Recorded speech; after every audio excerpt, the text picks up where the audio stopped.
No programa Academia do ROI de hoje, Sérgio Lima entrevista com exclusividade Nelson Williams, sócio fundador da Nelson Williams Advogados Associados, principal escritório de advogados do país.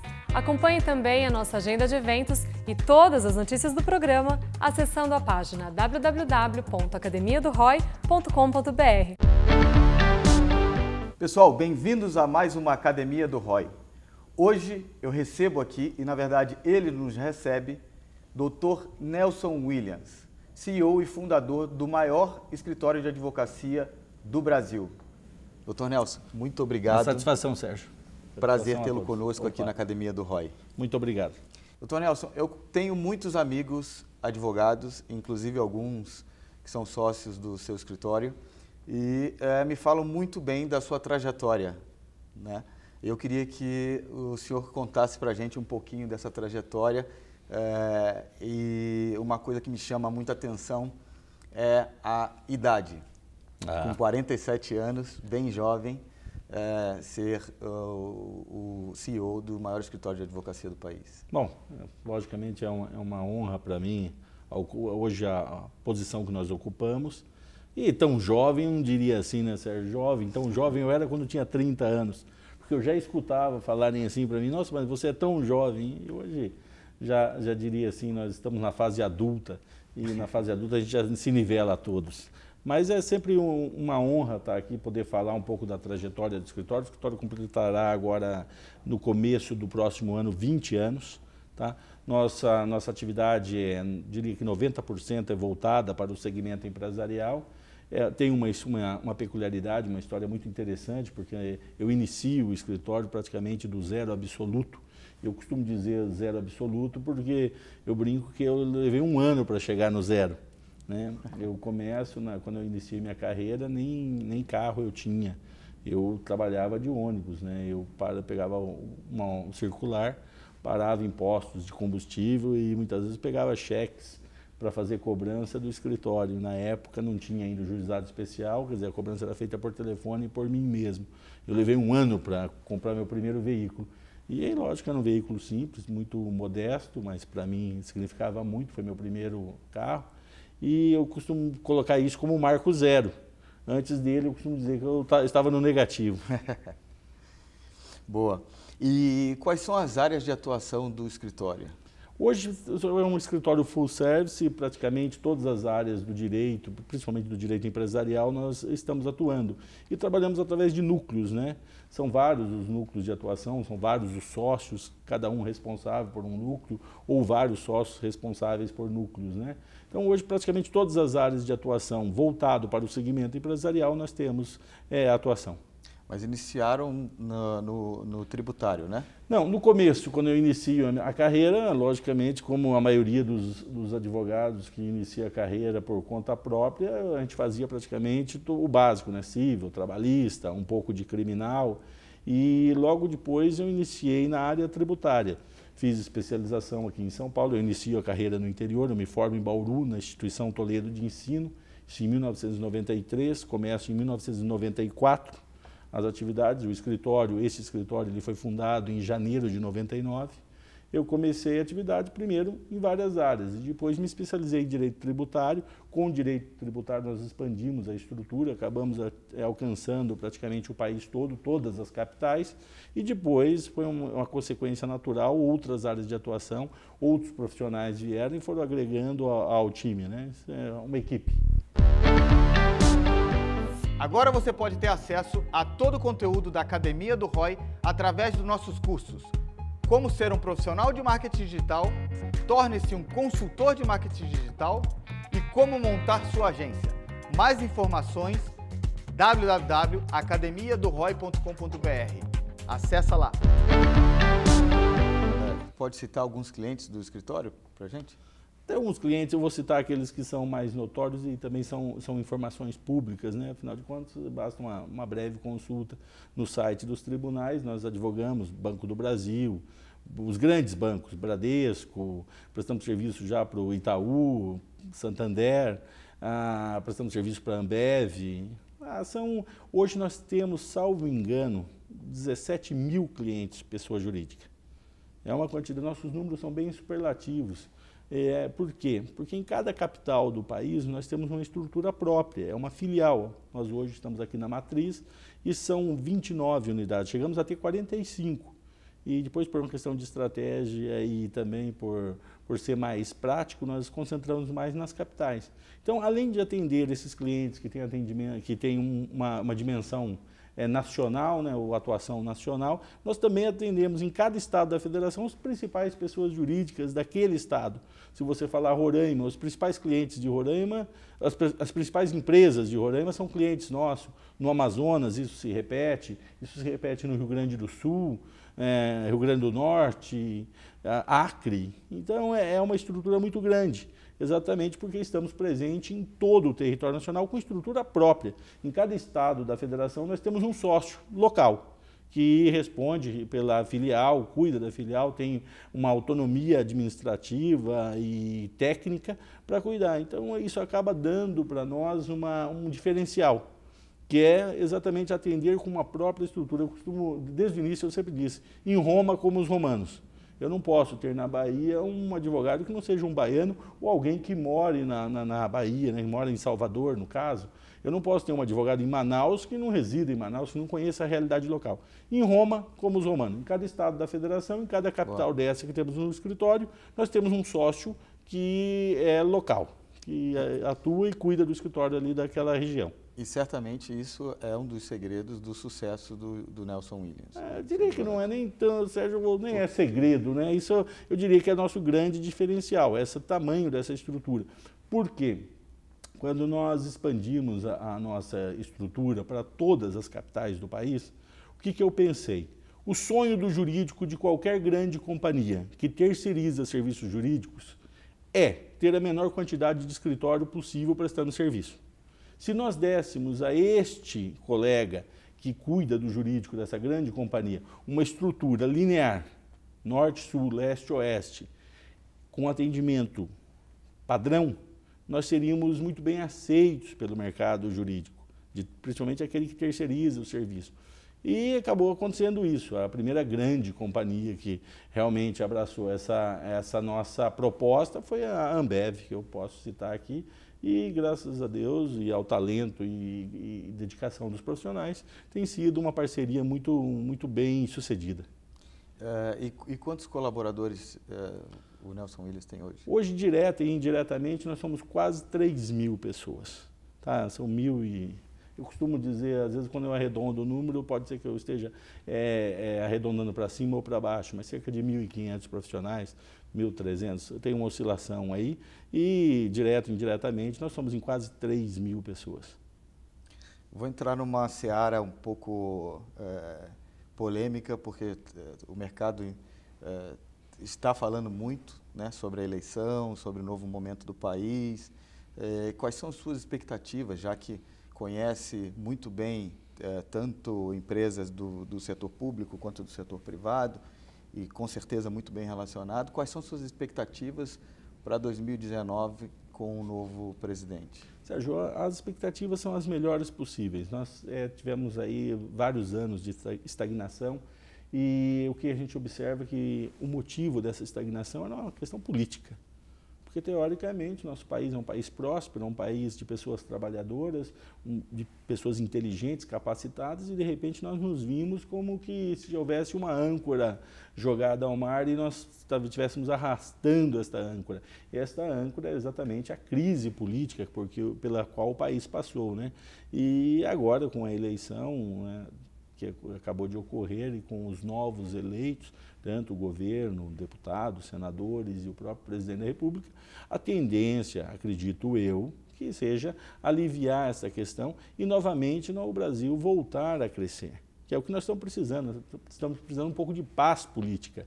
Para quê? Para que o empreendedorismo, para que recursos de fora voltem a entrar no nosso país e que nós possamos realmente produzir, né, sem nenhuma âncora jogada ao mar. Muito bom.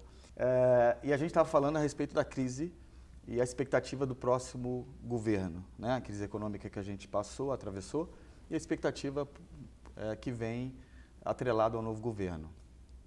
Mas a gente também não pode deixar de falar sobre algo muito importante, inclusive dentro do seu segmento, que é a Lava Jato. O senhor apoia a Lava Jato? Pode ser uma pergunta óbvia, mas quais são os motivos para que os espectadores entendam por que a Lava Jato deve ser apoiada? Bom, eu acredito que nós não vamos achar alguém que fale que não apoia, ou se não apoiar, nunca teria coragem de dizer. Mas eu apoio a Lava Jato. Por que eu apoio a Lava Jato? O nosso país sofreu e sofre com a corrupção. E assim, ela se tornou fora de qualquer admissibilidade. Dizer que há algum país no mundo que não tenha corrupção não é verdade. Mas a nossa ultrapassou todos os limites. Nós estávamos com a corrupção africana, pelo que nós vimos aí no desenrolar da própria Operação Lava Jato e outras operações em andamento e que já até, inclusive, se encerraram. Então, apoio. Existem críticas? Existem críticas. Logicamente que existem críticas. Por quê? Hoje nós ouvimos tanto falar da observância do Estado Democrático de Direito.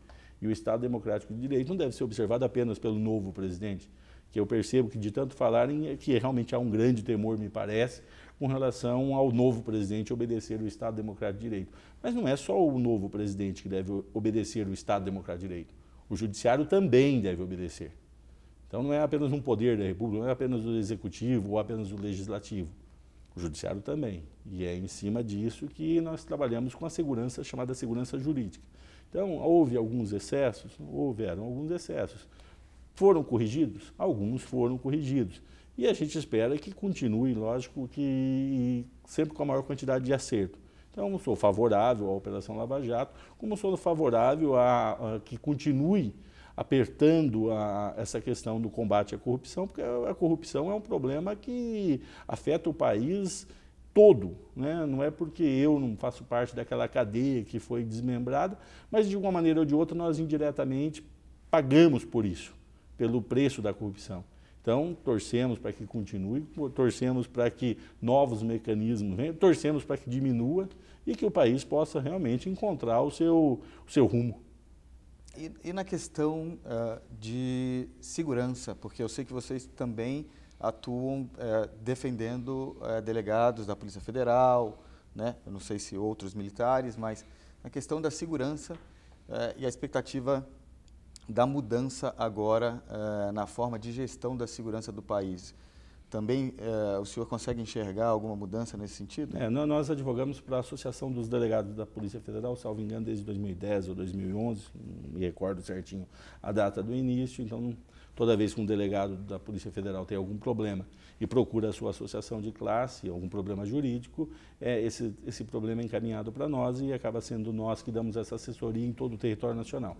Agora, com relação à segurança, é uma preocupação de todos, né?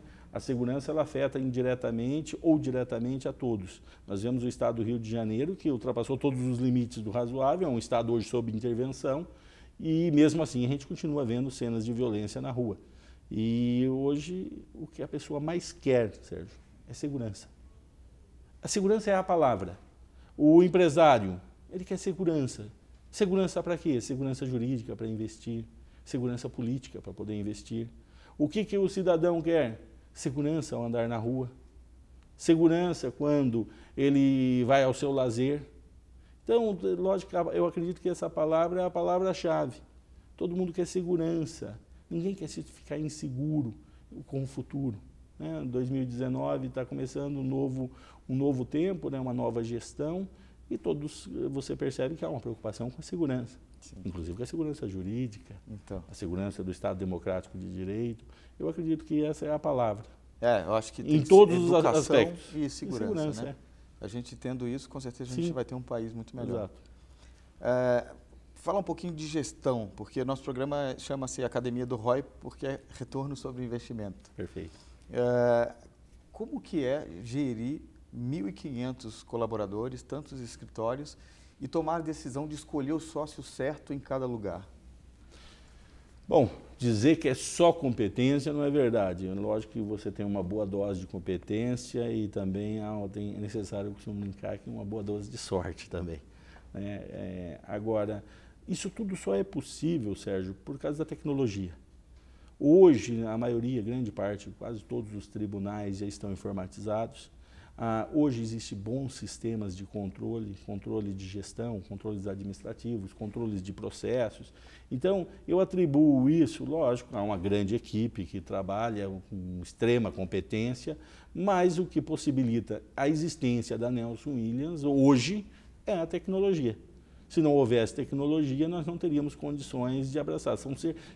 Hoje não temos esse número, mas chegamos a ter cerca de 700 mil processos sob a nossa responsabilidade. Salvo engano, hoje são cerca de 500 e poucos mil processos. Agora você pode ter acesso a todo o conteúdo da Academia do ROI através dos nossos cursos. Como ser um profissional de marketing digital, torne-se um consultor de marketing digital e como montar sua agência. Mais informações, www.academiadoroi.com.br. Acessa lá. Vocês já utilizam alguma coisa de inteligência artificial? Sim, sim. Hoje nós trabalhamos com os chamados robôs, né? Chamamos de robôs. E se eu for falar para você que eu entendo muito de robô, estaria faltando ali com a verdade, não entendo. Mas hoje há os robôs, né, que trabalham, que ajudam a fazer o quê? O filtro dos processos. São um volume grande de processos, é um contingente muito grande de processos que entram por dia e que encerram por dia. E o que nos dá essa separação? Esses chamados robôs, né? Que eles fazem o que nós chamamos de limpeza de base, nos dá informação. É um trabalho muito com informações, e essas informações elas vêm através desses mecanismos chamados robôs. E dentro de todo o segmento do direito, existe uma área que é uma área melhor remunerada do que outra área, ou na verdade depende muito do processo? Não, o que você tem, a gente costuma aqui sempre falar, você tem processos estratégicos, áreas que são estratégicas e processos de natureza comum, ou seja, processos relativamente mais simples. Nós trabalhamos com as duas pontas, nós temos desde processos que são extremamente complexos, exige que aqueles advogados e profissionais que estão cuidando tenham um alto nível de preparação técnica. E existem processos que não são tão complexos, mas são volumosos. Também, lógico, não estão na vala comum, e eu sempre tive horror a isso. O processo eu, por exemplo, tenho um termo que eu odeio, advocacia de massa. Eu acho que deturpa, porque a advocacia ela tem que ter uma boa dose de pessoalidade no trato, né? E aqui a gente procura sempre, mesmo quando trabalhamos com escala e volume muito alto, dar a esses processos um tratamento especial. Mas existem processos que são mais simples, um processo de R$5.000, R$2.000, lógico que não tem a complexidade de um processo de milhões, mas também deve ser cuidado. Então, respondendo a sua pergunta, tem o processo estratégico, chamado advocacia de boutique, até usei também esse termo, que também não me agrada, mas seriam processos mais complexos, que exigem uma maior preparação do profissional que irá cuidar daquele processo. Já que o senhor citou da questão da pessoalidade, o Nelson Williams também atende pessoa física? Sim, né? Temos alguns clientes. Normalmente, esses clientes, pessoas que acabam sendo pessoa física, que nós temos no nosso hall de clientes, ele vem das pessoas jurídicas que nós já atendemos. Tá? Eu atendo determinada pessoa jurídica, essa pessoa jurídica ele tem um CEO, tem um proprietário, um dono, né? E quando ele tem um problema, essa questão da confiança acaba que ele procura-nos e passa para nós essas causas. Com certeza a gente tem alguns advogados, muitos advogados assistindo o nosso programa e que estão começando na carreira ou estão começando seus escritórios. O senhor poderia dar algumas dicas para quem está começando nesse mercado? A sua pergunta é uma pergunta muito boa, Sérgio, que realmente leva-nos à reflexão. Eu começo minha carreira de uma maneira, né, na década de 90, e peguei um nicho de atuação e esse nicho de atuação expandiu, acabou havendo uma expansão. O que eu recomendaria para esse advogado que ele está iniciando sua carreira? Como fazer? Primeiro, advogar naquilo que gosta. Tá? Qual é a área que você gosta de atuar? E procurar se especializar nessa área. E nesta área procurar fazer um diferencial, ter o diferencial, algo que realmente chame a atenção. E a segunda coisa, eu diria para você, são relacionamentos. Porque a advocacia, o que leva alguém a contratar um advogado? Somente a fama ajuda, mas quando você já tem fama, você já chegou lá. Antes da fama é o quê? São as referências, as indicações. 2 regras que eu diria para esse profissional que está começando sua carreira, que ele nunca viole. Nunca venda, entre aspas, o que não pode entregar e não prometa o que não possa cumprir. Respeite seu cliente. Respeite sempre seu cliente e respeite essas regras. Com certeza serás bem-sucedido. Boa, com certeza. Mesmo que não seja advogado, seguindo essas regras, vai ser bem-sucedido. Sim. Doutor Nelson, aqui no programa a gente tem uma pergunta-chave no final das entrevistas, que é, se você fosse uma campanha, qual seria o seu ROI? Mas no seu caso, adaptando, se você fosse um processo, qual seria o seu ROI? Eu acredito que a modernização da atividade advocatícia. A advocacia ela é uma atividade muito tradicional, ela leva mais tempo para evoluir. Nós percebemos que outras atividades já houveram um grau de evolução muito grande, de modernidade. E a advocacia, né, propriamente dita, leva um tempo maior para se adaptar a essa modernidade. Eu vou lhe citar um exemplo. Hoje nós tivemos uma decisão, né, na data de hoje, do TCU com relação a auditar as contas da OAB. Todos os outros órgãos de classe, salvo engano, já são auditados há muito tempo. E somente agora isso vai acontecer com a OAB. Ou seja, há um atraso na modernidade, porque hoje, o que é a administração, se não a transparência, principalmente daquilo que é público, né? Aquilo que envolve recursos, é a total transparência. E levou um bom tempo para nós termos isso na própria ordem. E a atividade e a advocatícia, ela também, você percebe que ela leva tempo para acompanhar a mudança, né? Nós temos o nosso estatuto, nosso código de ética, e você percebe que ele está parado lá em 1994. E tantas coisas hoje com a informatização, com as mídias sociais, com a dinâmica, né, que o mundo tem passado, você percebe que nós estamos um pouco aquém. Então, qual seria meu ROI? A transformação da advocacia, trazer a advocacia para os tempos atuais, né? Uma coisa mais moderna, mais dinâmica, mais prática, com resultados mais rápidos, eu diria. Né? Isso aí eu diria que esse seria o ROI. E eu diria, continue fazendo o trabalho que vocês têm feito, porque com certeza escritórios como esse transformam o direito no país. Muito obrigado. Né? Então, muito obrigado por essa entrevista. Espero voltar aqui para contar mais novidades a respeito do seu escritório e do mercado de direito, que é um mercado que a gente falou um pouquinho aqui numa conversa de bastidores, que é um mercado que é uma caixa preta, porque muitas pessoas, inclusive, têm medo de falar, né, a respeito do direito e das leis, legislações e tal, e que fora do país isso é muito normal. Aqui a gente tem um pouco de medo, né? Então, espero voltar aqui para que a gente possa compartilhar com os nossos... Eu vou usar uma expressão, se me permite, Sérgio, diz que só pode criticar quem está disposto a ajudar a resolver, né? E nós estamos dispostos a ajudar a resolver, ou pelo menos a trazer a discussão. Doutor Nelson, muito obrigado. Prazer tê-lo conosco. Muito obrigado, eu que agradeço. Pessoal, não deixa de acompanhar toda quinta-feira, 00h15, aqui na Record News, Academia do ROI. Muito obrigado, Brasil acima de tudo. Um prazer estar aqui, Sérgio Lima, contribuindo para um Brasil melhor. Qual que vai ser a sua principal preocupação durante sua gestão que se inicia agora em 2019?